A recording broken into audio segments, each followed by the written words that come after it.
Hey everybody, welcome to DadsDen of Pop Culture, Justice League Monday, and Guy Gardner is not having a nice day. And here we see a character who many people know now. He was still probably a little bit obscure at the time, and that would be Lobo. And in this issue, we also have a bonus book, a second feature, 16 pages. Well, let's crack into this thing and see what's going on. Now, this does continue from the last story. So we begin somewhere in deep space, and we have this spaceship booming into the middle of nowhere. Okay? In a tale called Where No League Has Gone Before, Keith Giffen, plot and breakdowns, J.M. DeMatteis, dialogue, Kevin Maquire and Al Gordon art, Bob Lappin letters, Gene D'Angelo colors, handy dandy Andy Helfer is our editor. Okay, so if you'll remember, in our last stories, we had the tale of Scott-Free Mr. Miracle being essentially kidnapped by the evil cluster of Manga Khan and a few Justice Leaguers, along with Big Barda, Mr. Miracle's wife, going after. Well, I guess Gnort technically wasn't a leaguer. Well, I guess it's only two leaguers, Rocket Red and Martian Manhunter, plus Gnort and Big Barda. So they were in a little spaceship that could not do the whole hyperspace thing. What Barda has done is hook it up with her mega rod, and that allows them to essentially create a sort of a boom tube. Now, you remember, if you are into DC Comics and Jack Kirby's New Gods, the boom tube is essentially a way to travel, through time, or through space, massive distances between planets, galaxies, etc. So that's what they've done. And they pop into this space and they start looking for the cluster. Now, there's no sign on the with the very limited sensory equipment of the ship. So Gnort uses his ring to search a much larger area, and they find nothing, and Big Barda is not particularly happy about that. There we go. And they're like, okay, be careful, don't destroy the ship. And then, as they're about to leave, what should happen but the giant ship of the cluster appears right next to them. And Manga Khan is freaking out, yelling at Elron, his robot assistant. How was it these people were waiting for us? And Elron says, luck? Elron. Honestly, my lord Manga Khan, all our research indicated quite clearly that they were incapable of, but they're here, and I want to know how. My best guess, my lord, is that they have somehow accessed an instantaneous drive system, thus sidestepping the trip through hyperspace. So, because of the boom tube concept, they're actually able to get there first. But this worries Manga Khan, Cosmic Odyssey, Mike Mignola, and he's trying to figure out what he wants to do here about these guys. They want to take away this extremely valuable prize, Mr. Miracle. And why is he so valuable? Because I have at last found a means of opening up trade with Apocalypse. And I don't even know if he'd want to do that. Okay, so he's got to deal with this little league. How's he going to do it? Well, he's going to send a message. Who's he going to send a message to? Well, he's going to send it to this guy here, Lobo. Lobo is busy taking care of his fish. They kind of look like golden space dolphins. My cutesy wootsy flying cosmic type dolphin buddies. I think you're swell. Here's food, low buddies. Come and get it. And that's when he gets the notice on his little watch, which this is, what are we in, 1980? 88 or 89 here? 88. We're in 88. So we're a good 40 years before that's kind of a real thing. So anyways, he gets the message from Manga Khan, and what he wants him to do is to eliminate this Justice League. And he says, well, I haven't, it's been a while since I've killed anybody. I kind of miss it. So basically, Lobo is this sort of interstellar hitman. Get a little bit closer on that. There's his famous bike.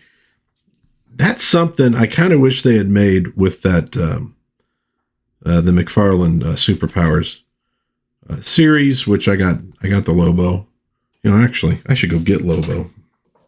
Ta-da! And there he is.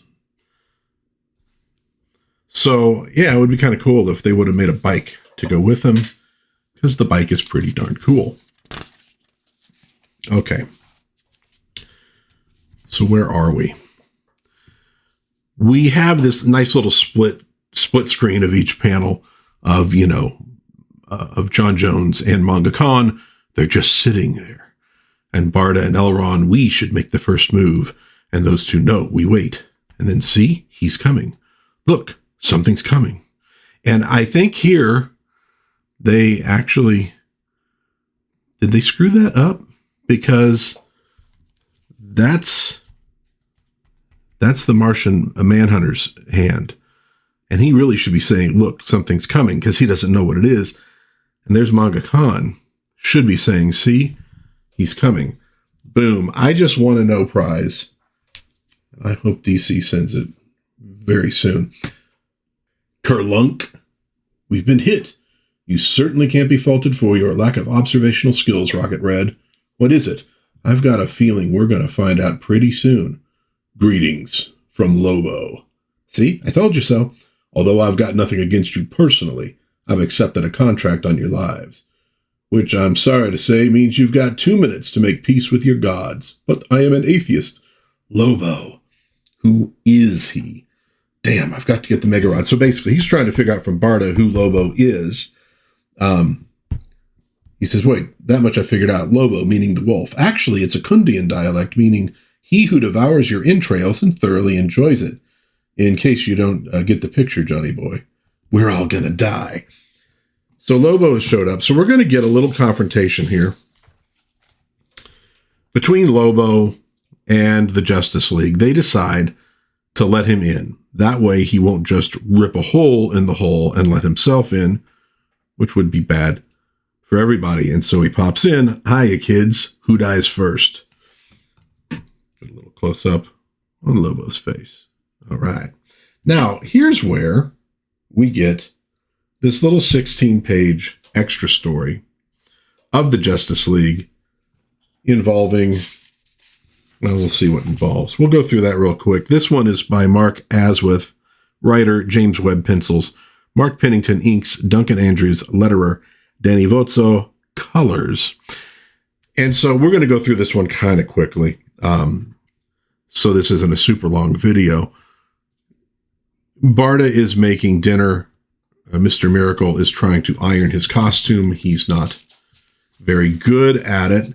They're kind of talking about that stuff. Oberon is in the basement, and while he's cleaning up stuff from their latest escape, he accidentally turns on some device that was left by Mr. Miracle's old tutor. I think it was Thaddeus Brown.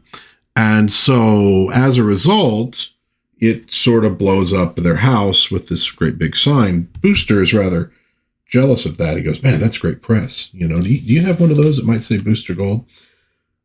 So they invite them in to the embassy to stay, obviously. And the problem with that is that Big Barda, is kind of like doing her thing, and it's kind of messing up everybody's normal daily lifestyle. Interesting thing here. You kind of see Rocket Red's face there with the beard and all that, right? But they really work hard on not letting you see his face during the main part of the story. And you'll see that as we go through. I don't know if there was a reason for it, and the penciler there kind of broke the rule or what. So they're like, okay, we got to do something about it. She's driving us crazy. And they decide to go to Mile High Comics, and they decide to go to the man. The Batman. And I gotta say, I really like that image right there of Batman. Well drawn. And so he says, look, here's the plans to their house that blew up. Let's build it for them. So they all show up, and it's almost a little bit like an old cartoon, Popeye building a house, the Three Stooges building a house. They dump a bunch of debris on the neighbor's yard because the neighbor's house was destroyed in one of their annuals by the Joker. I haven't gone through the annuals for this series. I know you got to sort of, you got to pick what you're doing. They had a lot of annuals in the JLI. So that's going to anger the neighbors. They're going to call the police. So they're all going about improving the design of the house. It should be more like Mars. It should be more like, more Soviet. It should be more futuristic. It should be more like, probably not apocalypse, but, their own little touches. And Guy, this is still when he's nice, Guy is providing all the supplies. He's kind of the quartermaster here. Batman goes off with Barda to help, buy furniture, mostly just to get her out of there.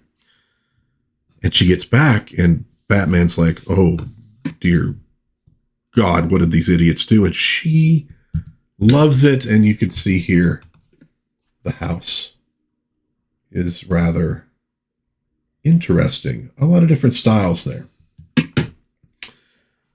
So that's wonderful. Guy notices his power ring is losing its charge. And as Barda goes in to check out the house, she's like, green nails? And see, when his ring fails, he used power ring nails to hold the house up, at least part of it. And the house collapses. She's going to spank Guy Gardner. And at that point, the police are there. And, it's just your typical hijinks from the Justice League. Cute little story. Actually pretty well drawn. But there you go. Just a little added humor for the book. Okay, back to our main story now. So, all right, MangaCon is like, Lobo's in. He's going to get rid of these guys. That's the end of the Justice League.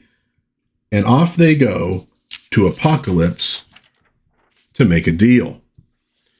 So Rocket Red tries to confront Lobo here. I love the art here. And you notice that this Kenner version is very, put his arm down a little bit here.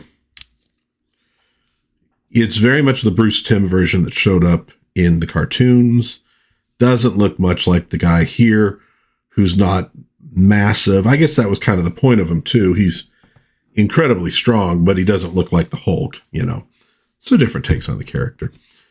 So he tries to deal with them, intelligently, and Lobo rips him out of his armor, essentially destroys the armor. And you notice face and shadow, back of the head. So we don't really get a good look at him. So the Martian Manhunter says, nope, I'm going in. That starts a fight. Now, Barda wants them to stall because she needs to get her Mega Rod unhooked from the ship's drive system so she could use it against him. So the Green Lantern, this is a nice scene, actually. Gnort puts him in like a green energy bubble. And he says, well, anything. Okay, so here's hey, what am I standing here for?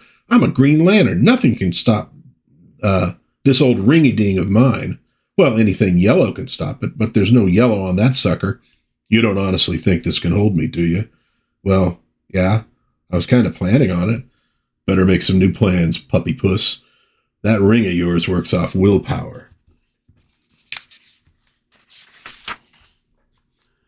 And nobody can match me for willpower. And I kind of like the way he's moving through it like saran wrap, and the way it's sort of stretching on him.